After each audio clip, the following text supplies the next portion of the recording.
It's Brian Preston, the money guy. The first thing you're going to do, and here's where the rubber meets the road, it has gotten so easy because of technology and the fact that you can now Google any manufacturer's website out there. Yep. You know, so if you're looking at a Honda Accord, go on Honda's website. If you're looking at a Lexus, go on Lexus's website. Toyota, same thing. Chevrolet, it doesn't matter. Right. What's cool is it's going to usually ask you to type in your zip code, and then it will show you the inventory in the area. Yep. I'm going to tell you to figure out how many dealerships are really within 100 miles of your house. If you're really a nut like I am, it might be more than 100 Sure. miles. But whatever you're comfortable with, figure out how many dealerships are in your, the zone, the bubble that you're willing to drive to get the best deal possible. And most of them, you might have already said this, Brian, but most of them have inventory on the website right there. You can see what they have on the lot, what's available. But I need you to know where the dealerships are and the zip code for each of the dealerships, because you're going to have to trick those manufacturer websites. If you want to see what the inventory is outside of the dealership that's in your neck of the woods, you might have to type in your zip code as a zip code for the dealership and where they're located. That's right. So that's why it's important to know which dealerships are where by going through that manufacturer's website. So, and start looking through the inventory, because here's the thing about when you start reviewing the inventory. You're going to notice on new cars, even though they have this list of 50, 60 options, right, cars usually come in 3 to 4 different ways. Yep. They pre-package these things off the boat in a set package. You need to understand what those packages are. And it also is going to help you, because I want you to start, once you figure out the colors, you figure out the exterior color, the interior color, you're going to start noticing, well, this dealership has one of those cars. This dealership has. You want to find 2 to 3 of the same cars, because that's what's going to give you the ability to start letting that capitalistic market work for you. And so start paying attention to the inventory. I think that's a great thing to do, because this is where you're going to actually make things happen. And that leads to, I feel like that ought to be a drum roll. This is the negotiation. Step 3, negotiation, where the rubber meets the road. This is where you have to actually interact with people. And this is the part where your belly's going to hurt, because this is the uncomfortable part, because it's not conflict, but it's definitely going back and forth. And that's why, once again, by you not being there in person, it at least protects you from the emotional stuff to a degree. So a lot of people, you're probably thinking at this point, well, Brian, if it's going to make me sad, if it's going to make my belly hurt, how about a car buying service? I'll just get somebody to do it for me, right? And here's the thing. Car buying services, you have to know yourself. It might be beneficial for you. I asked Eric, the general manager at this Audi dealership, I said, what do you think about, car buying services? And this was his tip. He said, automotive buying services do not have the consumer's best interests at heart. They sell out the consumer to forward their information to a dealer willing to pay the most money for the lead. Now, that doesn't mean that there's not good car buying services, because then I followed up that statement. I said, well, what about Costco? I mean, Costco is great for buying appliances. They're great for me buying all my toilet paper. Yeah. Why wouldn't they be great for me buying a car? And he agreed. He said, look, for domestics, probably a great place to consider doing it. But when you move upstream to premiums and others, Costco might not be the best. So I think that you can benefit from a car buying service if you don't want to go through the hassle.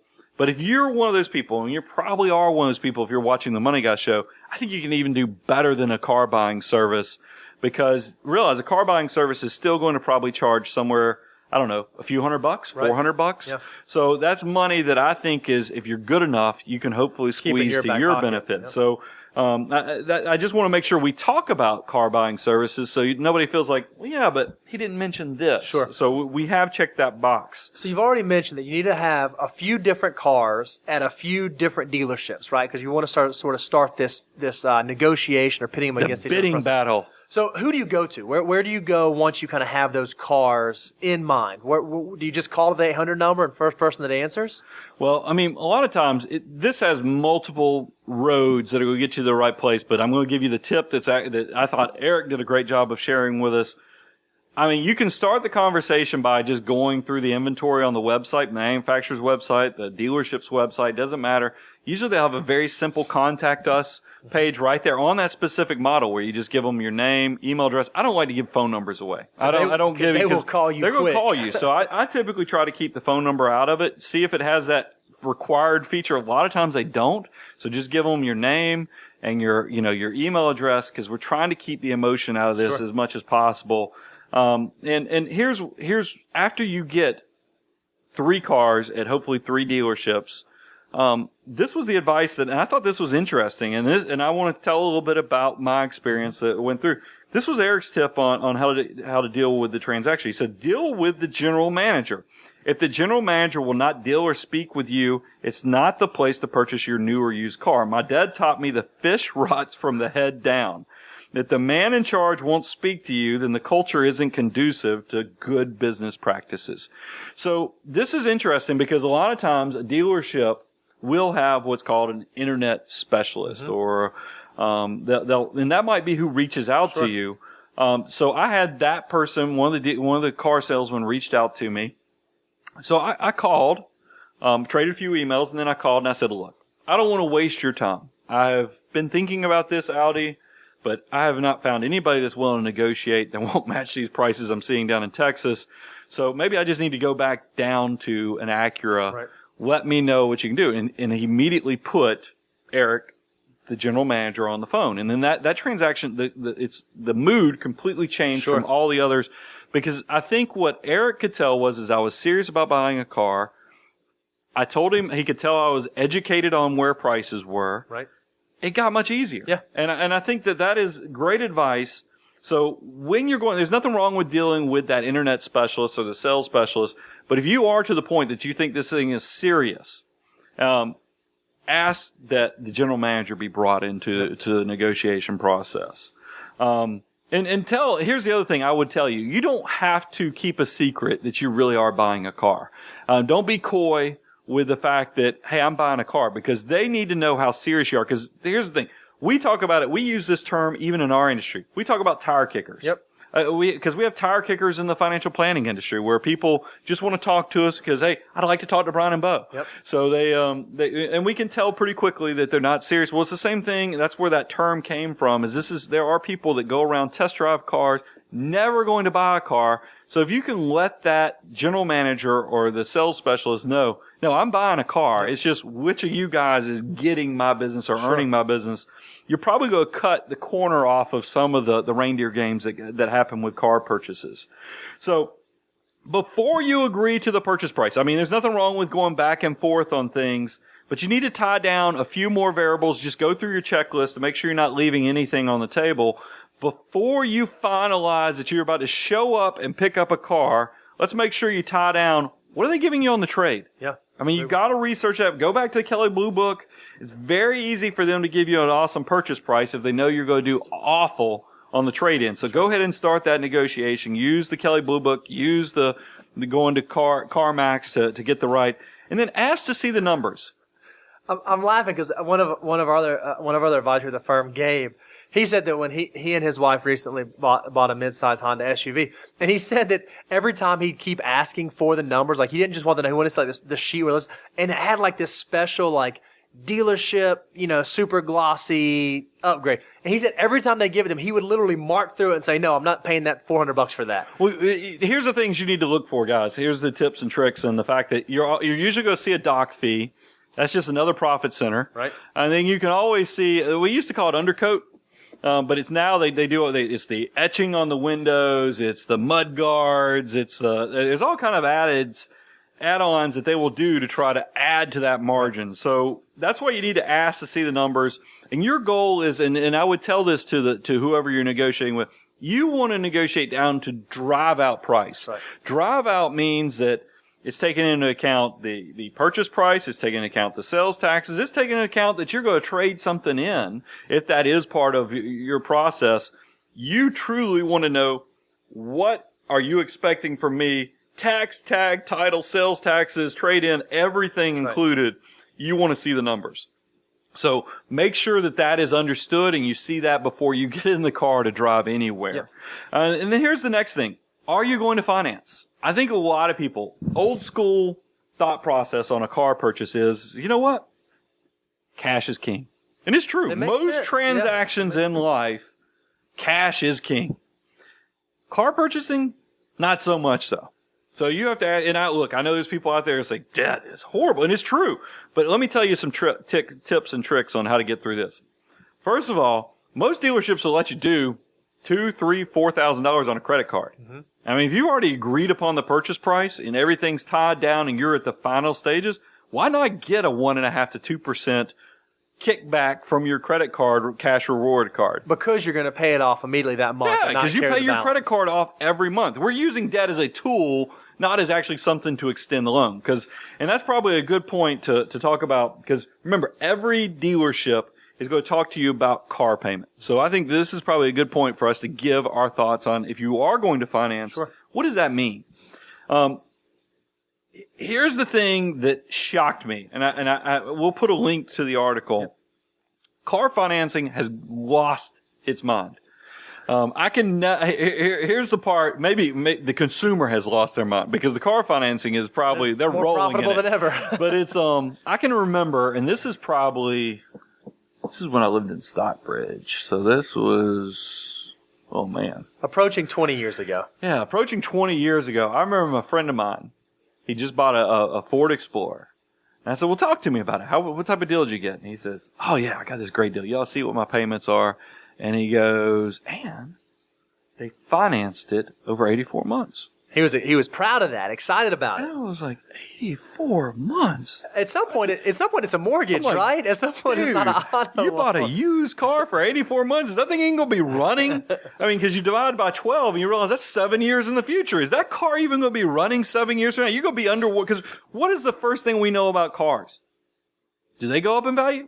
Not unless it's like a Shelby Cobra. I mean, these things depreciate. They go down in value. So one of my biggest fears when you buy a car is I don't want the car to be worth less. I mean, to owe more than it's worth. Yeah. Because then you have to go buy gap coverage and all these other things. It just is a disaster. So realize very quickly these cars depreciate. And here's the trends. I did a little research. The average car loan at the end of 2016 for a new car was $30,621. Okay. For a used car, it's $19,329. So that means most people are probably putting down something on a car. Sure. I would like to think that. So that means most cars, at least on the new side, are probably in the mid-30s. Yeah, I mean, they're probably $35,000. The trend on longer-term loans is, and this is a lot, I think so much of society is fake it until you make it. You know, look, I deserve having a nicer car.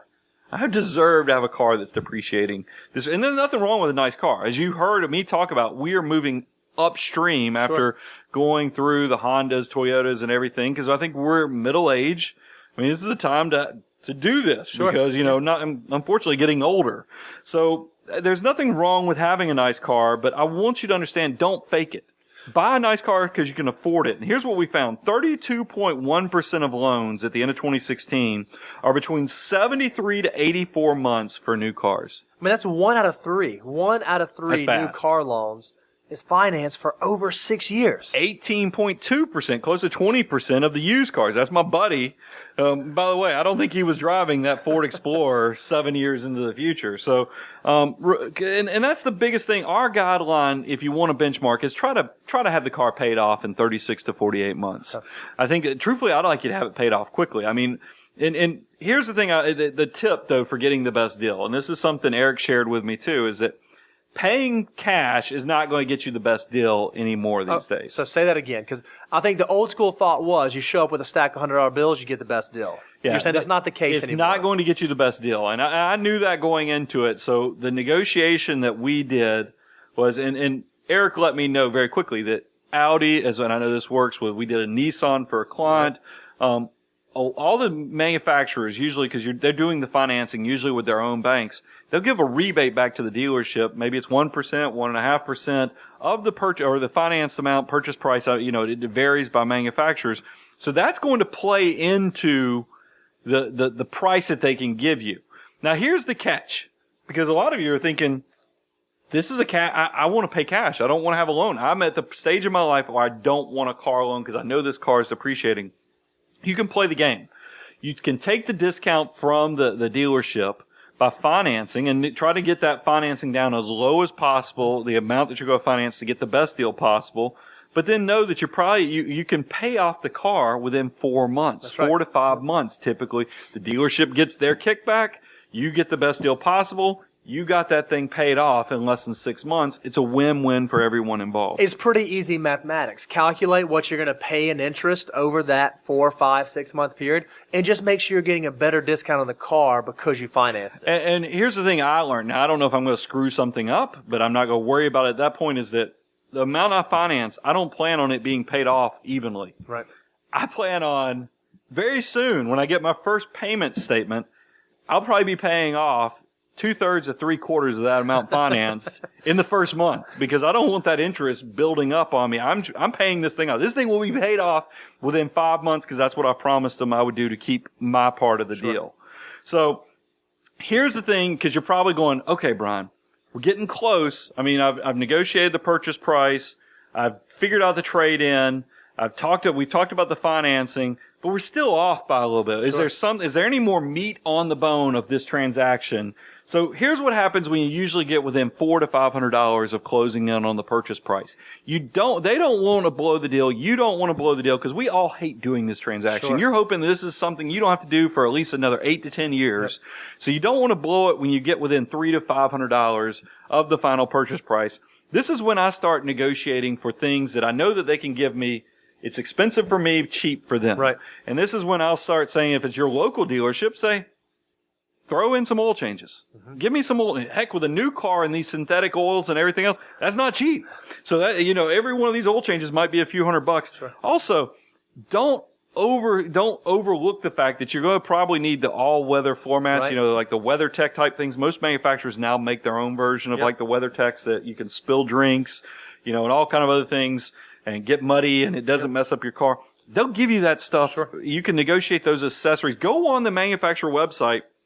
They'll have accessories that you can look at for every car that you have. Know what those accessories are, because that is stuff that you can probably negotiate into the purchase price if you need to close the gap on what things, are part of the transaction.